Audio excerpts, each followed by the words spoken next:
We're hearing about widespread power outages in Ukraine. Let's get the story from Joseph Lindsley in Ukraine. Joe, what's going on there today? Bob, good afternoon from Kyiv. It was another snowy morning. It's above freezing now.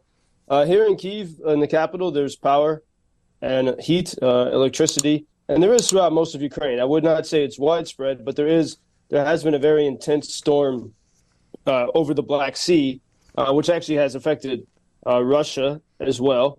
And in Russia, there's been many power outages, as in southern Ukraine, near the Black Sea coast, down near Odessa. There's been significant snow and wind. And so while there are some power outages, it's important to say there really are no power outages right now because of Russia.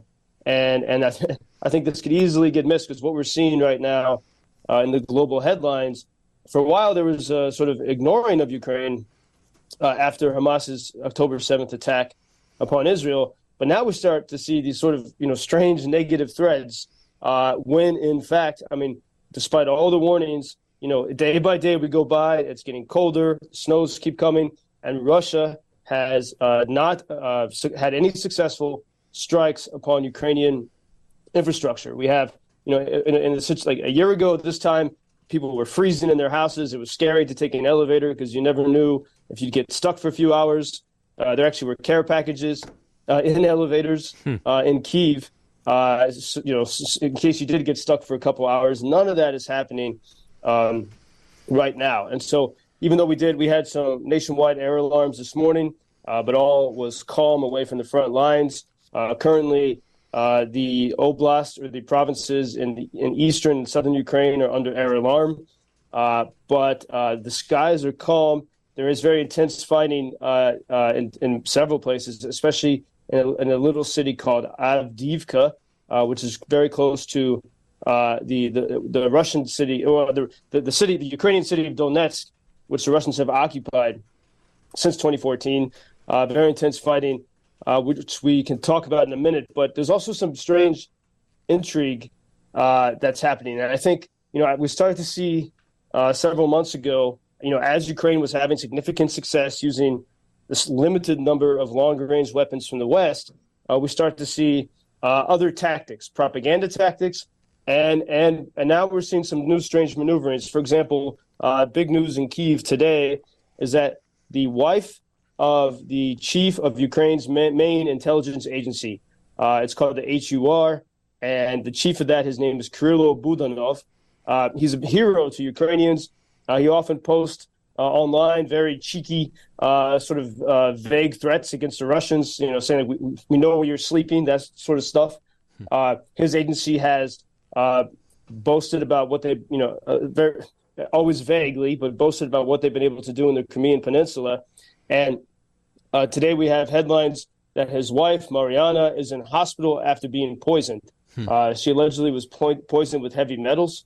And this is the big chatter today. Is this some attack, some attempt to hurt this guy who's been so effective for Ukraine? It also recalls several weeks ago, General Zaluzhny, Ukraine's commander-in-chief, who's really perhaps the most beloved most beloved figure here right now. He was at a birthday party and he left. And then one of the attendees had a package that he took back to his house, and it had a live grenade, and it exploded. And there are some questions as to whether or not it was an assassination attempt upon Zaluzhny.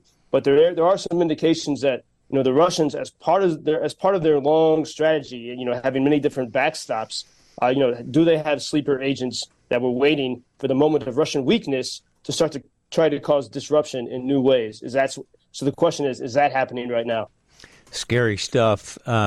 We have a text from a listener. This is interesting. Hearing about the snow in Ukraine, I was thinking the Iranian drones are susceptible to freezing temperatures and ice. Maybe they can be less effective and vulnerable in the coming months. A blast of water could disable the navigation and motor. Just hoping. What about that, Joseph? I'm not sure of the science of that. I know, that as with drones, smaller drones, and with these Iranian suicide drones, they have been developing their technology and testing it even here, in the time of war. feature of those drones is that they were very loud. Ukrainians call them mopeds, but there's some indications that Iran is developing more silent ones, which will be even harder to take down. But we can look into it. I'm not sure. In fact, because last year during those wintertime infrastructure attacks, it was not from drones. It was chiefly from long-range missiles, which would not be affected in that way. So this is possible to consider. Meanwhile, speaking of drones, I mean, they are with a cheap drone, even a $350 drone that Ukrainians tinker with, you can take out, $1 million tank. And so it really is a huge opportunity here. The Russians are catching up on this technology as well, but that's why there are so many efforts to get Ukrainians drones and to experiment with them and to use them in the front. And I was talking with my friend Reg. That's his call sign, Reg.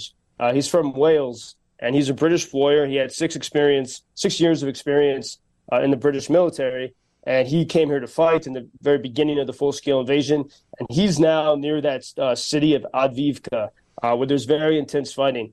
The Institute for the Study of War reported today that it seems that the Russians are attacking from 6 different directions, and it looks very much like a situation like that we saw in Bakhmut for much of the first part of this year.